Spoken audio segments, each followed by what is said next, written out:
Yo, what is up, guys? This is Nick with the Notorious Fantasy back at here with another fantasy football video. Today's video, I got the Week 13 running back start or sit decision. Now, before I get into every single game from Thursday, the Thanksgiving games, all the way until Monday night, I'd like to give you guys a word from my sponsor, Overlay DFS.com. OverlayDFS.com is my favorite way to play daily fantasy football. Now, Overlay now also offers NBA and also NBA slash NFL games. So if you guys are into the NBA as well, obviously you can come play that. But I'm going to be talking about NFL here today. Now, it is a very simple game, but I'm going to be talking about how it works first. Now, there's 10 max lineups, which obviously gives you more chances to win, but also doesn't let those sharps, those computer-generated programs to dominate in those games, have like 100 plus entries. Now, the $20 progressive game is definitely the game to play for football. It is $22. Obviously, if you're top 10%, you get 9 times your buy-in. But if you hit that beautiful 12-0, that progressive bonus, you get over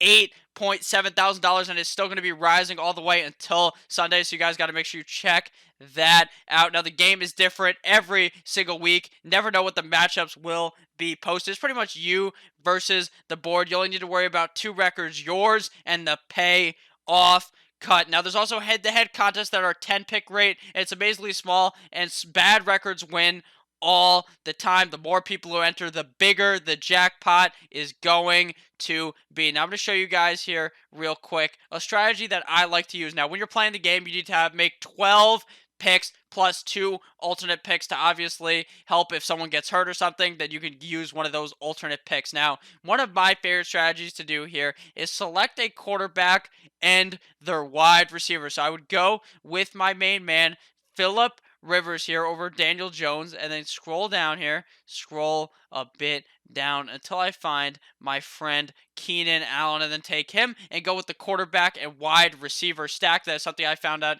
It helps me do better on Overlay DFS. So make sure you check out OverlayDFS.com, link down below in the description. Come and play with me. Let's have a great week this week on OverlayDFS.com.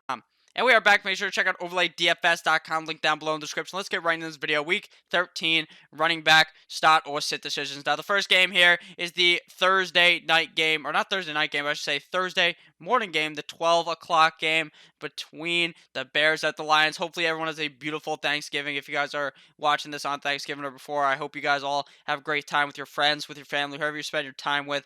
But at the end of the day, we've got some football. And this game may put your ass straight to sleep in the chair like you've drank 7 glasses of wine, because it's the Bears at the Lions, a absolute shit show. Now, I'm going to be starting up David Montgomery in this game, but he's got the with like 6 letters because he had a cheesy matchup against the New York Giants last week and absolutely devastated your lineup because he played terrible. This week, he gets the Lions, a defense that he could easily beat as well, so I'm going to throw him in there, but I am a bit worried. Now, Bo Scarborough is clearly the back to own on the Detroit Lions. J.D. McKissick, Ty Johnson getting the bench for me. I think Bo Scarborough has potential in this game to ball out. Even against the Bears defense, that's pretty tough. They've honestly not looked the hottest this year, so I think that Bo Scarborough could definitely have a good game this Sunday, or this Thursday, I should say, but he's much more of a flex option to me. I'm also going to be sitting down Tariq Cohen. I just really have no confidence, not much confidence in David Montgomery either, but I'm still going to throw his ass straight out there. Next game here is the Bills at the Cowboys, the 4 o'clock game. Now, I'm going to be starting up Devin Singletary in this game. Now, Devin Singletary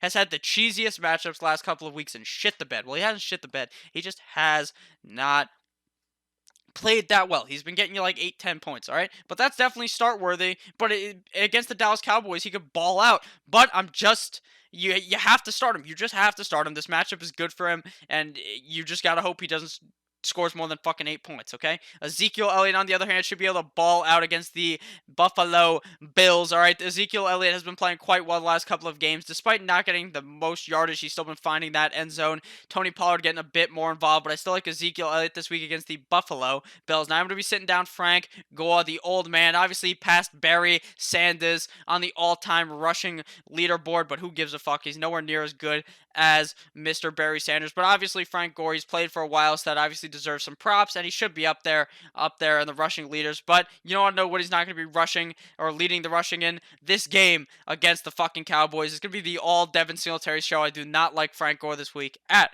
the Dallas Cowboys. Now on to the final Thursday game. We got the Saints at the Falcons, the game that's at 8 o'clock. You've already eaten your turkey. You may be a bit tired, but this game should be an electric factory to keep you up. I'm going to be starting Alvin Kamara in this game. Obviously, Latavius Murray was getting a lot more looks than Alvin Kamara in the last game, but I think that they let Alvin Kamara loose against the Atlanta Falcons. I see no reason why Alvin Kamara would not be worthy of a start this week. Now we're sitting down Devontae Freeman. Now the back next to him isn't for his back injury. It's because he is bike and likely to play this week against the Saints, but you want to know where he's not going to be back into your goddamn lineup. You're going to let him sit on the pine, let him ride the pine, and tell him why, Devontae Freeman, have you played so shit even when you were healthy? Why? And you're going to be sitting on your bench in fantasy football this week. Now, Latavius Murray obviously balled out of control last week while Alvin Kamara was pretty banged up, I guess. I don't know, they just weren't using him. But this week against the Falcons, I don't think he gets enough work to warrant a start. Brian Hill also getting to sit on the bench with Devontae Freeman back. Now, to start off the Sunday slate, we got the Titans at the Indianapolis Colts. Now, I'm going to be starting up Derrick Henry in this game. We saw last week Derrick Henry absolutely run a train on the Jacksonville Jaguars. Derrick Henry seems to have the Jacksonville Jaguars defense in his back pocket. He just absolutely eviscerates them anytime he is playing up against them. He gets them 2 times a year. He gets the ball 2 times a year. Now, this week against the Indianapolis Colts, I think obviously we're not going to see a humongous game by Derrick Henry, but definitely a great game by him, so I definitely warrant being a start and a top 10 back this week in fantasy football. Now, Jonathan Will.i.ams and Brittany bitch. Jonathan Williams is going to be able to go out there and ball out yet again. 2 games in a row with 100 yards. This game against the Titans, I think that obviously it might not be that high because the Titans do have a good run defense, but I still think that Jonathan Williams gets enough touches on the ground to warrant being a start this week against the Tennessee Titans. I'm going to be sitting down Dion Lewis because Dion Lewis was getting some touches in that game. Obviously, after Derrick Henry gashed open the Jacksonville Jaguars, they let Dion Lewis play, but at the end of the day, that short motherfucker is going to be getting sat on the bench in real life and in fantasy football. Now, Naheem Hines played okay last week against the Texans for the Colts, but at the end of the day, he's not going to be the lead back. It's going to be all Jonathan Williams, and Jordan Wilkins obviously started, but he just didn't do anything. So you're going to go ahead and sit him again this week against the Tennessee Titans. Next game here, we got the 49ers at the Ravens. Obviously, the game to watch, the game that should be flexed onto Sunday night because everyone and all their eyes want to see this beautiful game. The best defense, or arguably one of the best defenses, I should say. Patriots defense might be better. Some might argue the Buffalo Bills defense is better, but who really knows? At the end of the day, they're a top 5 defense, and you want to know who they're playing? The number 1 offense. This game should be fucking orgasms for your eyes. I think that in this game is going to be high scoring. I think the Ravens give a bit of a skull fucking to the 49ers, just a hint here. Now I'm going to be starting up Mark Ingram in this game. Mark Ingram last week let his nuts hang on Monday night in the big stage. He played quite and just honestly amazing against the Rams. So I like Mark Ingram this week against the 49ers, a defense that you could kind of run on. I think a team, when they're going to get up high early, they're going to get up on the 49ers early, and they're going to hand the ball to Mark Ingram a lot. Honestly, I think that in that game on Monday night, Mark Ingram would have gotten a lot more work had they not have laid the pipe to the LA Rams. So I think that he may even get more touches this week and look even better. Now I'm going to be sitting down Gus Bus Edwards because I don't think he gets enough opportunity in this game against the 49ers to warrant a start. Tevin Coleman, Matt Breida, you better believe you're going to be sitting these guys down. The Baltimore defense actually does look pretty good, so I'm sitting down Tevin Coleman and Matt Breida. I just don't have too much confidence in those guys. Next game here, we got the Jets at the Bengals. We went from a great game to a fucking awful game. Jets at Bengals. You're going to be starting up Le'Veon Bell in this game. Obviously, Le'Veon Bell is a top 10 guy every single week. Mono Man Sam likes to dump the ball off to Le'Veon Bell, and Adam Gase is an absolute idiot this week. He should be able to easily slice and dice his way through the Cincinnati Bengals. Now I'm also going to be starting up Joe Mixon in this game. Joe Mixon has actually looked pretty well in his last couple of games. Last week, not so well in comparison to the last couple of games, but I still think that the Bengals like to run the ball so much that Joe Mixon should perform, especially with Andy Dalton, who could actually probably score. The offense may be able to score in this game against the New York Football Jets. Next game here, we got the Browns at the Pittsburgh Steelers. I'm going to be starting up Nick Chubb in this game. We saw last week against the Miami Dolphins, I predicted a full Chubb. And you know what he gave you? A girthy Chubb, and he fucked the shit out of the Miami Dolphins defense this week against the Pittsburgh Steelers. I see no way it is any different. Kareem Hunt is going to karate kick the fuck out of the Pittsburgh Steelers like his name was Myles Garrett. Bang, bang, bang. Hit to the helmet. He is going to absolutely eviscerate the Pittsburgh Steelers with his good buddy Nick Chubb. Now we're sitting down James Conner. Is he okay? Is he going to play? Who fucking knows? Who fucking cares? I doubt he plays. Just sit him down on your bench. Jalen Samuels got off, just didn't do anything. Benny Snell actually did good last week. Maybe he's the one to start, but right now I'm fucking clueless. So I'm going to be sitting down all of them. Next game here, we got the Eagles at the Miami Dolphins. Now, before I get too deep into this game, make sure you guys do click that subscribe button down below. Knock one time on it if you haven't enjoyed thus far. If you hate the video, go ahead, click the dislike button. I really just couldn't give another fuck. Like, it doesn't matter to me. In this game, I like Miles Sanders, but he's got the A next to his name because at the end of the day, against the Dolphins, if Jordan Howard plays, then I'm just worried about Miles Sanders. Obviously, he's the pass-catching back, but I think this is a game where the Eagles actually do suffer. So the Miles Sanders could be playing quite well, but I'm just not too sure I trust him all that much. I'm also going to be sitting down Jordan Howard. Obviously, if he plays, you might want to start him. Even if he plays, though, I wouldn't be too heavy on starting Jordan Howard after coming back after being out for a couple of games. Jay Ajayi is just not getting any touches, and Kalen Ballage against an Eagles defense that's one of the best defenses against the run. You better believe you cannot start him this week against the Philadelphia Eagles. Next game here, we got the Redskins at the Carolina Panthers. Now we're starting up run CMC in this game, obviously. Christian McCaffrey is going to absolutely run a train on this team. You should be able to close your eyes and lock Christian McCaffrey in your lineup. Christian McCaffrey may be able to run backwards and run around like he's the, who was that? Bo Jackson back in that old fucking football game where you can just run circles around him. That's what he's going to do this week against the Washington Redskins. Now I'm going to be sitting down AP in this game. The old man is going to be getting the seat in this game against the Panthers, and Darius Geis just did nothing last week, did not show me what I wanted to see. He did not show me his moneymaker, so I do not like Darius Geis this week against the Carolina Panthers. Next game here, we got the Packers at the Giants, the rematch from the game in the playoffs before Odell and the friends hopped on a boat and the Giants franchise went from the tippy top all the way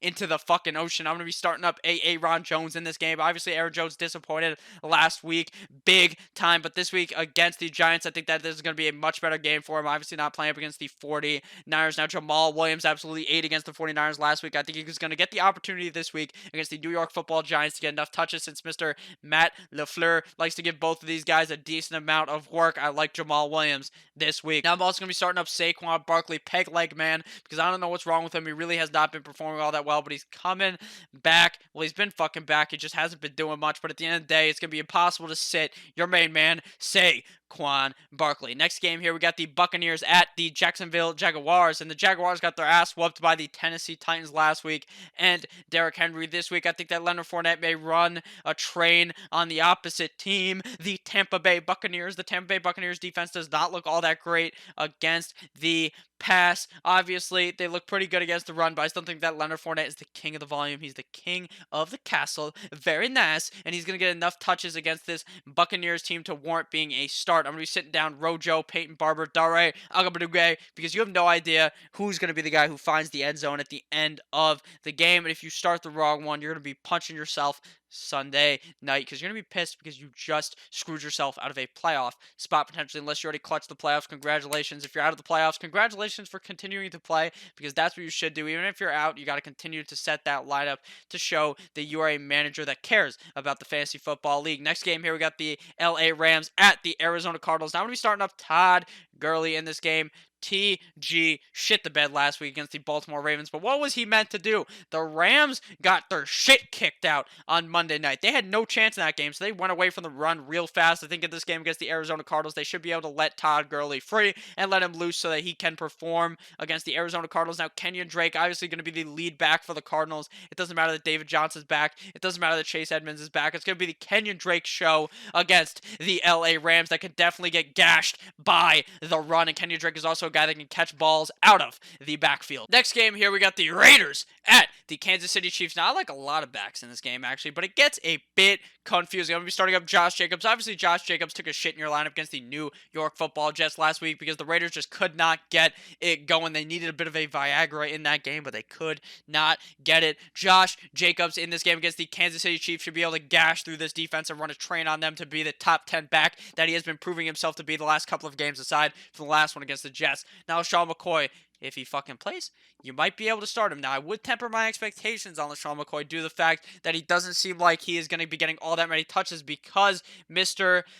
Red Man, Andy Reid, Mr. Kool-Aid Man, as they like to call him, might end up limiting his touches. So I think that he could be worthy of a start if he's the only back out there with Darrell Williams. If Damian Williams is out, then you're not going to be starting Damian Williams either. Now, Darrell Williams, if McCoy and Williams are out, is going to ball out of control. Now, if just McCoy and Darrell Williams are back, I think he could still have a good game. But if Damian Williams is there and Darrell Williams, I don't count him in to have that big of a game. Obviously, I think Damian Williams actually will probably miss with that rib injury. LaShawn McCoy, clearing concussion protocol, probably should be good to play this week against the Raiders. Next game here, we got the Chargers at the Broncos.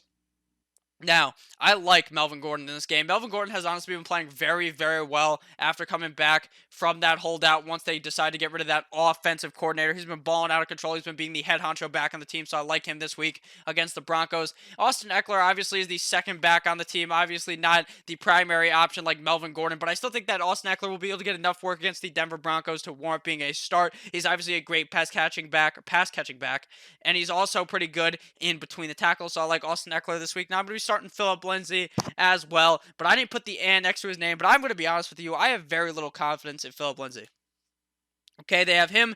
They have Rolls-Royce Freeman. 1 week it'll be Rolls-Royce Freeman. The next week it'll be Philip Lindsay. Now, the last couple of weeks it's been the Philip Lindsay show, so I can kind of believe in him, I should say, against the Chargers defense that's pretty banged up. But at the end of the day, I wouldn't feel ultra confident with it. But at the end of the day, I mean, how many times can I say it? But it doesn't matter because at the end of the day, Philip Lindsay should be able to get it done and be warranting a start in fantasy football. Now I'm going to be sitting down Rolls-Royce Freeman because until he proves to become the head back, yet again, I'm going to let him ride at the pine in fantasy football. Next game here, the Sunday night special between the Patriots at the Houston Texans, two of the premier AFC teams, obviously behind the Ravens.